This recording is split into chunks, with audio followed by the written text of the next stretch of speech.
Plant that has completed more than 200 missions, and we are there permanently.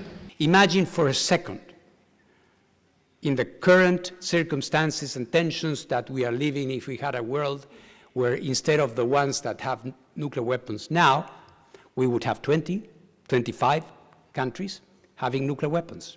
This is something we need to avoid together. Manifestations of that. Through nuclear plastics, we are trying to give countries a possibility not only to...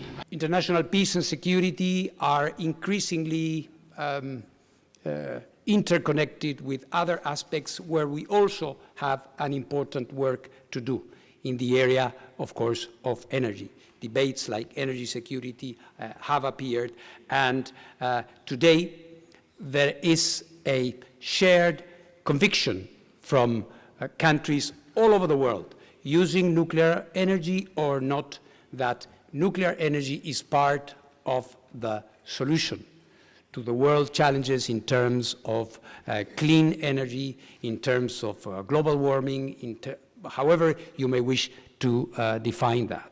But until a few years ago, we were still finding ideological blockage to this. We were still finding limitations for countries to benefit from nuclear energy.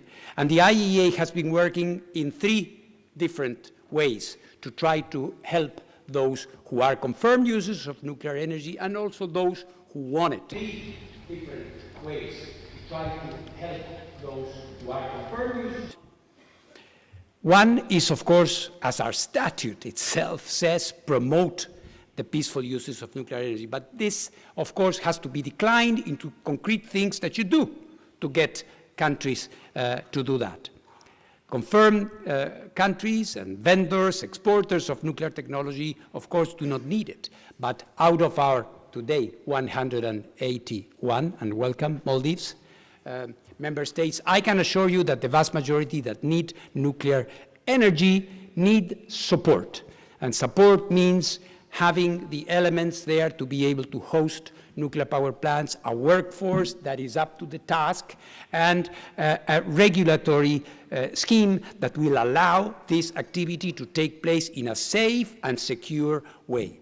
And so this is the second one. We promote the technology, we put countries up to speed, so to speak, and we bring regulators to the table. A scheme that will allow this activity to take place in a safe and secure. We have started a series of SMR, you know, the small modular reactors, which are these reactors that are smaller, modular, as the name says, and more economical than the big nuclear reactors that you know, which are a very interesting, very attractive possibility for many developing countries that are requesting that. So we are trying to do that. We have SMR schools that we have organized in Thailand, for Southeast Asia, in Kenya, for Africa, in Argentina, for 12 countries in Latin America and in the Caribbean. And there are more to come.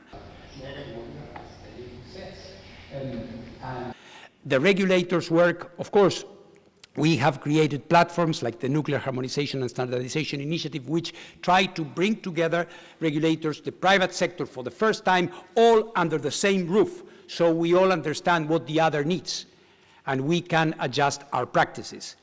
We are, of course, and it is obvious that for the IAEA, safety will be always a priority. But regulation, as everything else, must adapt and be up to the challenge, and we are working together with them. And lastly, because the big question is always who pays, and what is the financing situation when it comes to nuclear energy in the world. And one of the big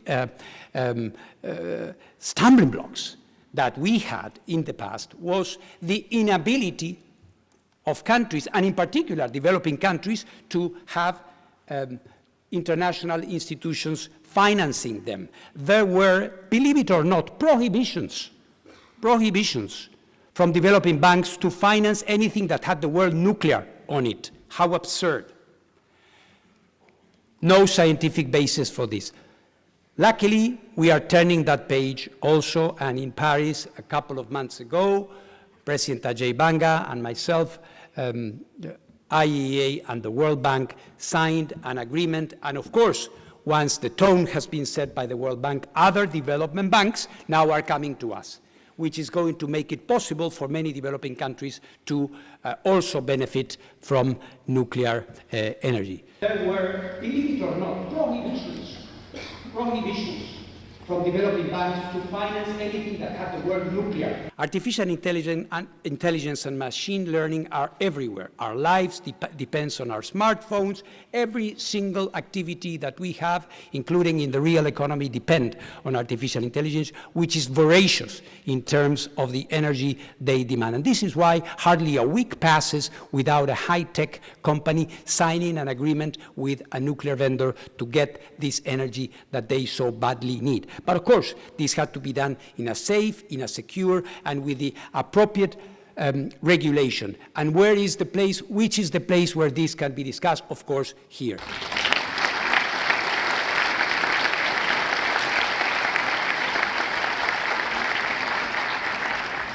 You just saw what others miss. Subscribe for global headlines and hidden truths every day. This is PulseWire News. Stay curious, stay ahead.